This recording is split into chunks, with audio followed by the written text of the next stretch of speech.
कहानी शुरू होती है रोम के एक फेमस म्यूजियम से, जहां एक स्पेशल एफबीआई एजेंट जिसका नाम जॉन होता है, वो वहां पहुंचता है। लेकिन आज वह यहां आर्ट की प्रशंसा करने के लिए नहीं आया था। वह यहां आया था क्योंकि उसे जानकारी मिलती है कि दुनिया के सबसे मोस्ट वांटेड चोरों में से एक, नोलन बूथ, योजना बना रहा होता है एक अनमोल कलाकृति चुराने की, जो एक सुनहरा अंडा होता है जिसके बारे में कहा जाता है कि वह खुद क्लेओपेट्रा का था। म्यूजियम का डायरेक्टर उस पर विश्वास नहीं करता और वह कहता है कि यहाँ की सिक्योरिटी सबसे बेस्ट है और कोई भी आसानी से अंदर नहीं घुस सकता। लेकिन जॉन इतना रिलैक्स नहीं होता और वह म्यूजियम में घूमने लगता है, कैमरों को स्कैन करते हुए और वहां के लोगों को करीब से देखते हुए। तभी उसे कुछ गड़बड़ी महसूस होती है। फिर वह अपनी जांच के दौरान उस अंडे के बारे में कुछ अजीब नोटिस करता है। वह उस पर थोड़ा सा सोडा डालता है और जो आगे होता है वह सबको चौंका देता है। वह स्पेशल गोल्डन अंडा घुलना शुरू कर देता है क्योंकि वह नकली होता है और असली वाला पहले ही चोरी किया जा चुका होता है। अचानक म्यूजियम के अलार्म तेज बजने लगते हैं और लोग घबरा जाते हैं और इधर उधर दौड़ना शुरू करते हैं। और तभी जॉन नोलन बूथ को देखता है, जिसे हर कोई दुनिया का दूसरा सबसे वांटेड चोर कहते हैं। जॉन डरता नहीं है और वह म्यूजियम में उसका पीछा करना शुरू कर देता है।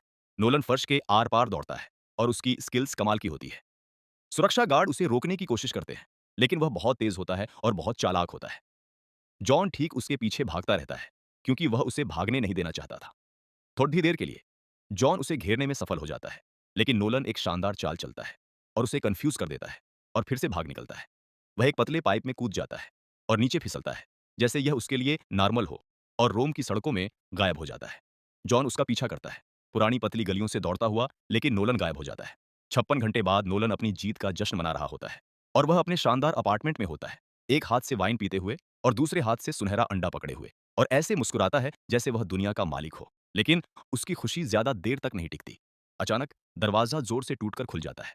जॉन और हथियारबंद अधिकारियों की एक टीम अंदर चलकर आती है। वे उसे ढूंढ चुके होते हैं। नोलन शॉक हो जाता है कि उन्होंने उसे इतनी जल्दी कैसे ढूंढ लिया। जॉन शांति से उसे सच्चाई बताता है कि किसी ने उन्हें सूचना दी थी, और वो भी एक चोर होती है जिसे बिशप के नाम से जाना जाता है। वह दुनिया की नंबर 1 आर्ट चोर होती है और नोलन की सबसे बड़ी दुश्मन। वह दोनों पक्षों के साथ खेलती रहती है और अब नोलन समझता है कि उसे हरा दिया गया है। अब चुराया गया अंडा सुरक्षित रूप से बरामद कर लिया जाता है और इंटरपोल को सौंप दिया जाता है। लेकिन इससे पहले कि कोई राहत की सांस ले सके, कुछ अजीब होता है। ट्रांसफर के दौरान असली बिशप एक अंडरकवर एजेंट के रूप में असली अंडे को नकली से बदल देती है, और जब तक सबको पता चलता है, बहुत देर हो चुकी होती है। अगले दिन जॉन की जिंदगी बिखर जाती है क्योंकि उस पर चोरों की मदद करने का आरोप लगाया जाता है। सबूत सामने आते हैं और उसके नाम पर एक स्विस बैंक अकाउंट में $8 मिलियन जमा होते हैं। वह कसम खाता है कि यह उसके नहीं है, लेकिन कोई उस पर विश्वास नहीं करता। उसकी इज्जत जो वर्षों की सेवा से बनी थी, 1 मिनट में नष्ट हो जाती है और उसे गिरफ्तार कर लिया जाता है और रूस की पहाड़ियों में एक ठंडी हाई सिक्योरिटी जेल में भेज दिया जाता है। हालात और बदतर हो जाते हैं और अब उसका सेलमेट कोई और नहीं बल्कि नोलन बूथ निकलता है, वही आदमी जिसे उसने जेल के पीछे डाला था। शुरुआत में दोनों आदमी एक दूसरे को बिल्कुल सहन नहीं कर पाते, लेकिन जल्द ही वे महसूस करते हैं कि उनके बीच एक बात समान है। बिशप ने उन दोनों के साथ खेल खेला है। नोलन बताता है कि ये गोल्डन एग्स सिर्फ खजाना नहीं है, बल्कि एक बहुत बड़ी दौलत की चाबी है। एक मिस्री अरबपति ने अपनी बेटी की शादी से पहले तीनों अंडे लाने वाले को $300 मिलियन देने का वादा किया है। 2 मिल चुके हैं, लेकिन तीसरे की जगह अब भी एक रहस्य है। इसीलिए बिशप ने सबको धोखा दिया। वह तीनों अंडे खुद के लिए चाहती है। दोनों आदमियों को जेल वार्डन से मिलने ले जाया जाता है, लेकिन खुद बिशप वहां गार्ड की वर्दी में खड़ी होती है। वह हल्की मुस्कान देती है और उनके सामने एक डील रखती है। उसके पास पहले से एक अंडा है और वह दूसरा चुराने की योजना बना रही है। अगर नोलन उसे तीसरा ढूंढने में मदद करे, तो वह इनाम का 10% उसे देगी। नोलन उसके मुंह पर हंसता है और मना कर देता है। बिशप बिना कुछ कहे जाने लगती है और जाते टाइम सिर्फ एक बात कहती है, मैं हमेशा तुमसे 2 कदम आगे रहूंगी। जॉन नोलन पर उसके प्रस्ताव को ठुकराने के लिए गुस्सा होता है और कहता है कि तुमने यहां से बाहर निकलने का हमारा इकलौता मौका गवा दिया।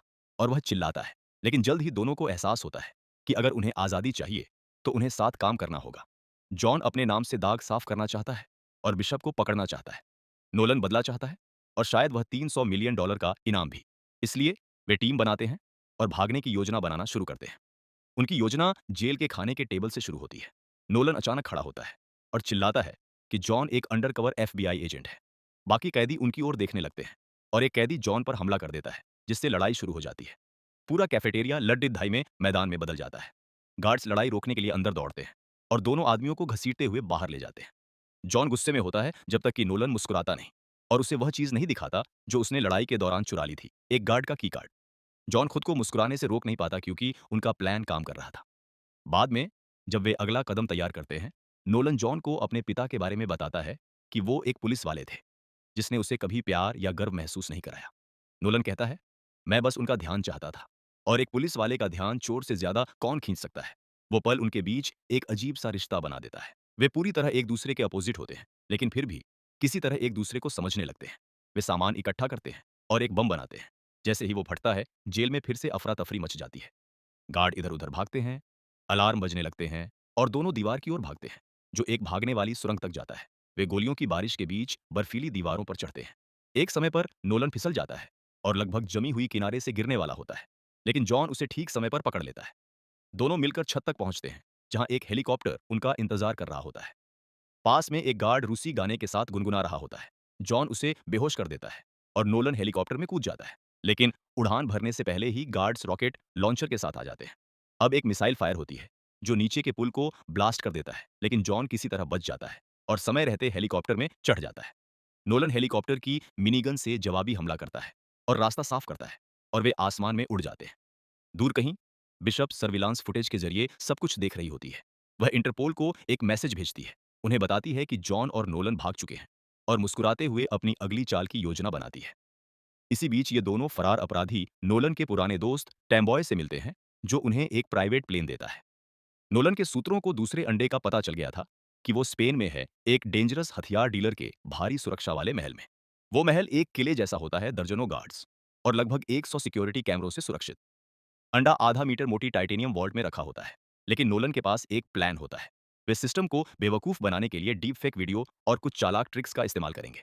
रात में वो डीलर अपने महल में एक बबेड़ी पार्टी रखता है।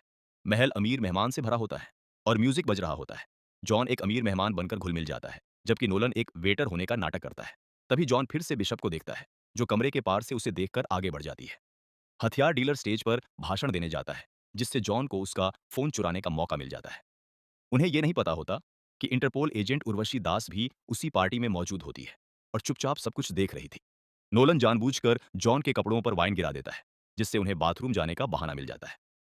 अंदर जाकर वे डीलर का फोन हैक करते हैं और उसका पासवर्ड चुरा लेते हैं। गार्ड्स की रोटेशन के बीच केवल 45 सेकंड होते हैं। वे गलियों से दौड़ते हैं और वॉल्ट तक पहुंचते हैं और डीप फेक ट्रिक से उसे खोल लेते हैं। अंदर अनमोल आर्टिफैक्ट्स का खजाना होता है और चमकता हुआ दूसरा सोने का अंडा। जैसे ही वे उसे उठाते हैं, अलार्म बज जाता है। सिक्योरिटी गार्ड्स चारों तरफ से आ जाते हैं और एजेंट डॉस अपनी बंदूक उनकी तरफ तान देती है। जॉन तुरंत वॉल्ट का दरवाजा मुड़कुवती बंद कर देता है ताकि समय मिल सके। लेकिन तभी अंधेरे से एक आवाज आती है जो बिशप की होती है, और वह पहले से ही वॉल्ट के अंदर मौजूद होती है। अब तीनों एक जगह आमने सामने होते हैं। एक जबरदस्त लड़ाई शुरू हो जाती है। जॉन और नोलन बिशप के अपोजिट होते हैं, लेकिन वह सटीकता और तेजी से मूव करती है और उनके हर हमले से बचती है और आसानी से पलटवार करती है। तभी वो डीलर अंदर आता है और सच्चाई सामने आती है कि वह शुरू से ही बिशप के साथ मिला हुआ था। जॉन और नोलन हैरान रह जाते हैं। उन्हें काबू में कर लिया जाता है और पकड़ लिया जाता है। जब वे होश में आते हैं, तो खुद को बेसमेंट में कुर्सियों से बंधा हुआ पाते हैं। डीलर तीसरे अंडे का लोकेशन पूछता है। नोलन झूठ बोलता है कि वो मिस्र में कहीं छिपा है। डीलर को शक होता है, लेकिन वो ज्यादा पूछताछ नहीं करता। फिर बिशप अंदर आती है और उसके साथ जश्न मनाने का नाटक करती है। वह उसे शैंपेन देती है, लेकिन उसमें बेहोशी की दवा मिली होती है। कुछ ही पलों में वो सांस लेने के लिए तड़पते हुए गिर जाता है। बिशप आराम से वॉल्ट से दूसरा अंडा लेती है और जॉन और नोलन को अंदर बंद करके चली जाती है। जब डीलर को होश आता है, तो वो गुस्से में बेतहाशा गोली चलाने लगता है। उन्हीं में से एक गोली रस्सियों को लगती है और उन्हें काट देती है, जिससे जॉन और नोलन आजाद हो जाते हैं। दोनों तुरंत वहां से भागते हैं, लेकिन बाहर निकलते ही खुद को एक बुलफाइटिंग रिंग के बीच में पाते हैं, जहां चारों तरफ लोग चिल्ला रहे होते हैं। अचानक एक विशाल सांड उनकी तरफ दौड़ता है, जिसके सींग धूप में चमक रहे होते हैं। नोलन घबरा जाता है और मेटाडोर की तरह हाथ हिलाने लगता है, जबकि जॉन किसी तरह उस जानवर से बचता है। भीड़ सोचती है कि यह शो का हिस्सा है और जोर जोर से चीयर करने लगती है। किसी तरह दोनों अपनी जान बचाकर वहां से निकल जाते हैं और उन गलियों से भाग जाते हैं। वो उस रात बहुत थके हुए और घायल होते हैं, तो एक जगह आराम करते हैं। आखिरकार जॉन अपने अतीत के बारे में खुलकर बात करता है कि उसके पिता एक चोर थे, जिससे वह कभी प्यार करता था, लेकिन जब उसने उसे छोड़ दिया, तो वह उससे नफरत करने लगा। उसी धोखे ने जॉन को एफबीआई एजेंट बनने के लिए प्रेरित किया, ताकि वह अपने पिता जैसे लोगों के खिलाफ लड़ सके। नोलन चुपचाप सुनता है और उसे जॉन के बारे में पहले से ज्यादा समझ आने लगता है।